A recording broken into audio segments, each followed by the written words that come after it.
नमस्कार दोस्तों, हरे कृष्णा, राधे राधे। कैसे हैं आप सभी लोग। आशा करती हूँ कि आप सारे फ्रेंड्स बहुत ही ज़्यादा अच्छे होंगे। मैं भी बिल्कुल ठीक हूँ और आप सभी लोगों का मेरे चैनल इंडियन ब्लॉग विद शिखा में बहुत बहुत स्वागत है। और आज मैं आप लोग के साथ शेयर करने जा रही हूँ मार्गशीर्ष माह में पड़ने वाली उत्पन्ना एकादशी व्रत के महत्व के बारे में मैं जानकारी दूंगी। इसके साथ साथ इसके पूजा का शुभ मुहूर्त क्या है एवं पारण का शुभ मुहूर्त क्या है और इस पूजा की सरल विधि मैं आप लोग के साथ शेयर करूंगी। पूजा की सरल विधि क्या है और इसके साथ साथ मैं आप लोगों के साथ शेयर करूंगी इसकी पौराणिक छोटी सी कथा।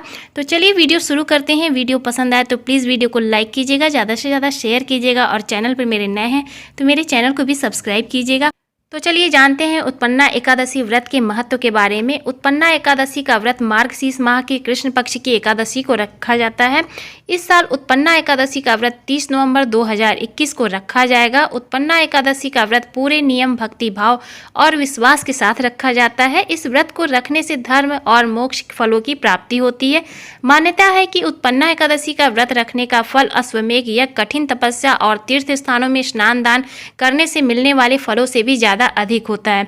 यह व्रत रखने से मन शांत होता है, शरीर को स्वस्थ बनाता है और हृदय को भी शुद्ध रखता है। उत्पन्ना एकादशी व्रत के दिन जो है हम भगवान श्री हरि विष्णु जी की पूजा भक्ति भाव से करते हैं। उत्पन्ना एकादशी का महत्व पूरे वर्ष भर में जितनी भी एकादशियां पड़ती हैं उन सब से अधिक होता है, क्योंकि माता एकादशी का जो जन्म हुआ था वो उत्पन्ना एकादशी से ही हुआ था।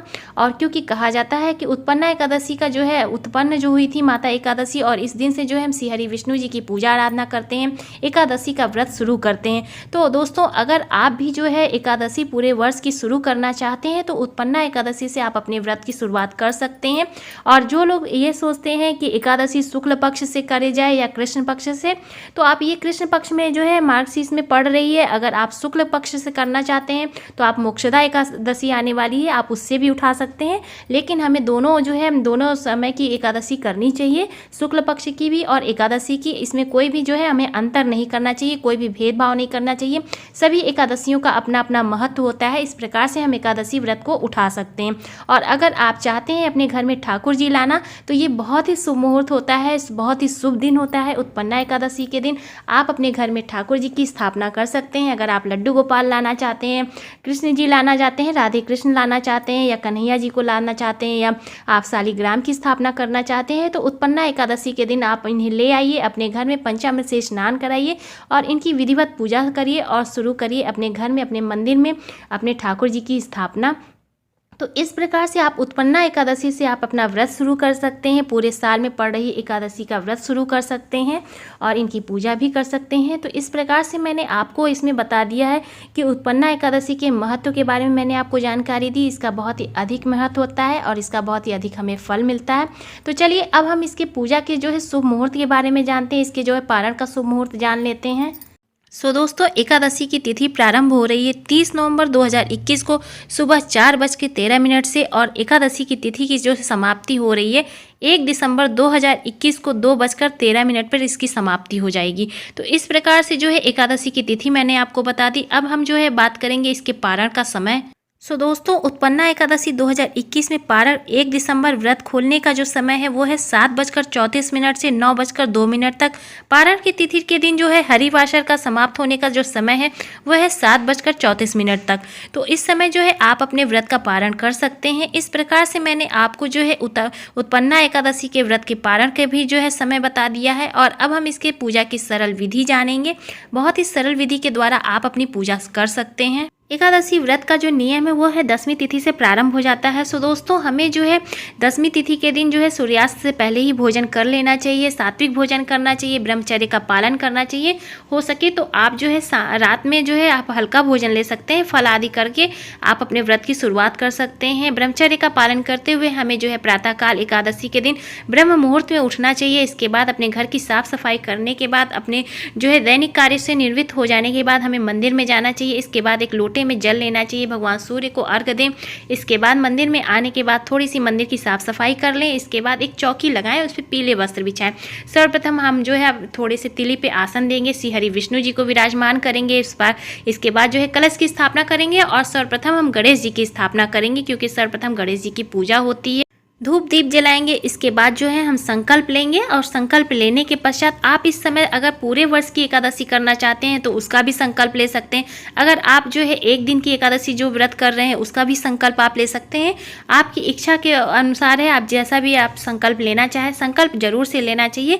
बिना संकल्प की हमारी जो है पूजा वो व्यर्थ होती है, उसका कोई भी महत्व नहीं होता। इस प्रकार से आप संकल्प अवश्य लें। सर्वप्रथम गणेश जी की पूजा करें, कलश की स्थापना करें, श्री हरि विष्णु जी का आवाहन करें। इसके बाद माता लक्ष्मी का भी जो है साथ में पूजा करें। श्री हरि विष्णु जी और माता लक्ष्मी की अगर फोटो हो, प्रतिमा हो, जो भी चीज़ें हो आप उनको वहाँ पर रखें और उनका विधिवत जो है स्नान कराएं। हो सके तो पंचामृत से स्नान कराएं। अगर आपके पास जो है लड्डू गोपाल है, शालिग्राम है, तो उनका पंचामृत से अभिषेक करें, उनका जो है अच्छे से विधिवत पूजा करें।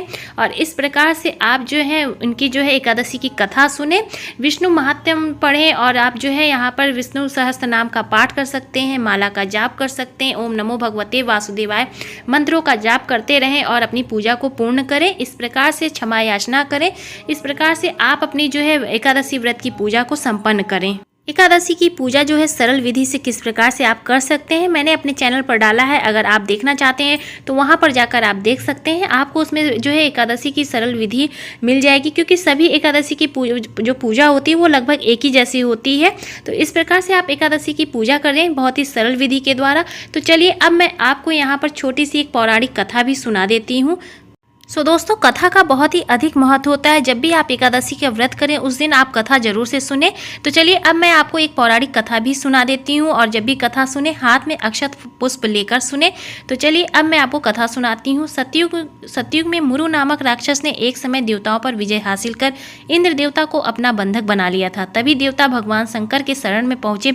भोलेनाथ ने देवताओं को विष्णु जी के पास जाने की सलाह दी। उसके बाद देवताओं ने विष्णु जी के पास जाकर अपनी सारी व्यथा सुनाई। ये सब सुनने के बाद श्री विष्णु जी ने राक्षसों को तो परास्त कर दिया, लेकिन दैत्य मुरु वहां से भाग निकला। भगवान विष्णु ने भी मुरु को भागता हुआ देखकर लड़ाई बंद कर दी और बद्रीनाथ आश्रम में वहां गुफा में विश्राम करने लगे। इसके बाद राक्षस मुरु जब विष्णु जी को मारने वहां पहुंचा तो विष्णु जी के शरीर से एक स्त्री उत्पत्ति हुई और उस स्त्री ने मुरु दैत्य का अंत कर दिया। उस कन्या ने विष्णु जी को बताया कि मैं आपके शरीर से उत्पन्न हुई हूँ और आपका ही अंश हूँ। इससे खुश होकर विष्णु भगवान ने उस कन्या को वरदान देते हुए कहा कि इस संसार के माया जाल में उलझे हुए लोग जो मुझे विमुख हो गए हैं वो उन्हें मुझ तक लाने का सक्षम रहोगी। भगवान विष्णु जी ने कहा कि तुम्हारी पूजा अर्चना करने वाले भक्त हमेशा सुखी रहेंगे। आपको बता दें कि आगे चलकर यही कन्या एकादशी कहलाने लगी। वैसे तो वर्ष में एकादशी हर माह में 2 बार यानी कि साल भर में 24 बार आती है, लेकिन उत्पन्ना एकादशी का काफ़ी महत्वपूर्ण मानी जाती है, क्योंकि उत्पन्ना एकादशी का इसी दिन जो है उत्पन्न हुई थी। माता उत्पन्ना का जो है प्रादुर्भाव हुआ था, इसी दिन माता उत्पन्ना का जो है जन्म हुआ था। इस प्रकार से उत्पन्ना एकादशी का काफ़ी ज़्यादा महत्व होता है। इस प्रकार से ये कथा होती है यहाँ पर समाप्त।